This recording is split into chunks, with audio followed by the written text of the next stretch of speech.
Hi friends. Today's case is about physical elder abuse. While this type of elder abuse is very common, you don't usually hear of a spouse being the abuser.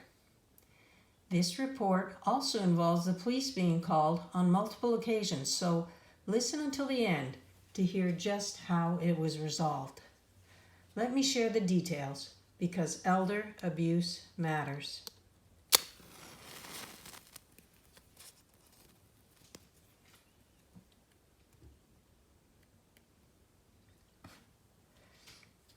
This case comes to me from an email sent by Christine. I was married to Harvey for 48 years and was used to his verbal abuse. It didn't bother me much, but we were in our early 70s the first time he hit me. I was so surprised. I didn't do anything about it other than hope it was a one-off and that it would never happen again. It didn't take long to find out that he would soon strike again. The first time, it was actually more of a shove than a hit, but Harvey meant to make me fall on my knees. Then, 2 weeks later, he told me to get making supper. I use a walker and I told him I'd get to it soon enough, but that seemed to flip a switch in him. He walked over to where I was sitting and he hit me really hard in the face and he left the room. Of course, I screamed really loud and the neighbor who was in her front garden came over to investigate what the noise was, looking in through our front door. When she saw me lying on the floor, she called an ambulance with her cell phone. Harvey came back into the room and he pretended to be concerned about me. But when he had the chance, he whispered that if I told on him, he'd kill me. The police arrived with the paramedics, and when they asked how it happened, I lied to them, as I was scared of Harvey. I had 2 black eyes, but I didn't need to go to the hospital. And before the police left, one of the officers said I could tell them what really happened, but I didn't change my story. The officer left me her card and said I could call any time and that they would protect me. About 10 days later, Harvey lost it again when I declined to clean up after him fast enough. This time, he shoved me to the floor and he grabbed my walker and started swinging it, hitting my leg with it over and over and over. When I cried out in pain, he yelled at me to stop and he started shoving the walker legs into my belly.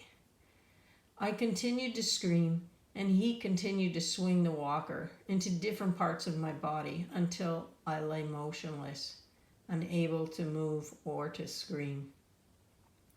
He must have got worried as he tried to get me to stand up, but he really couldn't manage it. He then moved as quickly as he could out the front door and asked the across the street neighbor to help him get me up. The neighbor came over but refused to move me, insisting that it might be harmful, and then he called for an ambulance. The police came as well and talked to Harvey as the paramedics worked on me. I heard Harvey tell them that I fell when walking across the room. Just as I was being taken out of the house on a stretcher, I heard the police tell Harvey that he was under arrest. I suppose they could already tell how badly I was hurt. I spent several weeks in hospital recovering from my many severe injuries. And then I moved into a senior's home where I still live now. It's really hard for me to talk about this, but it's nice at the home and I feel safe here. Harvey was found guilty of assault and he has a restraining order to stay away from me. I wish I had not lied the first time when the first time the police came, and I had trusted them to protect me then. It was such a sad way to end a long, long marriage. Christine. Friends, as Christine wrote, what a sad way to end a long, long marriage.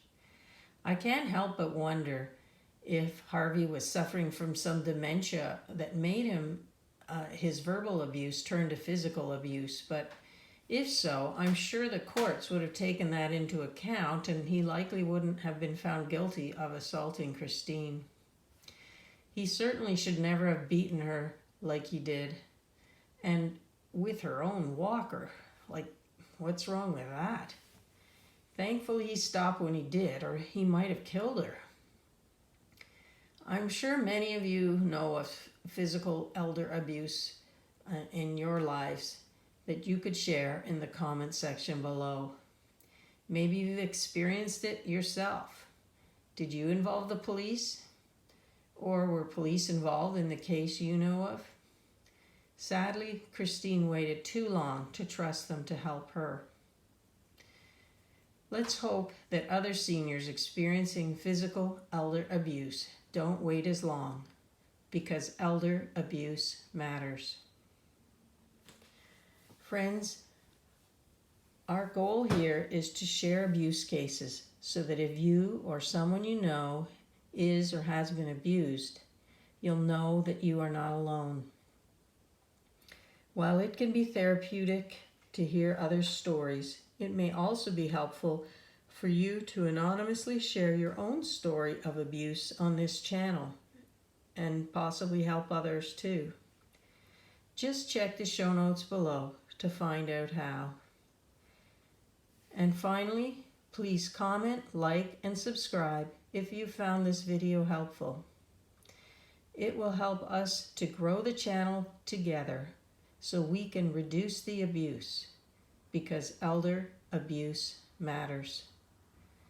Please stay safe, seek help, and know that I am praying for you.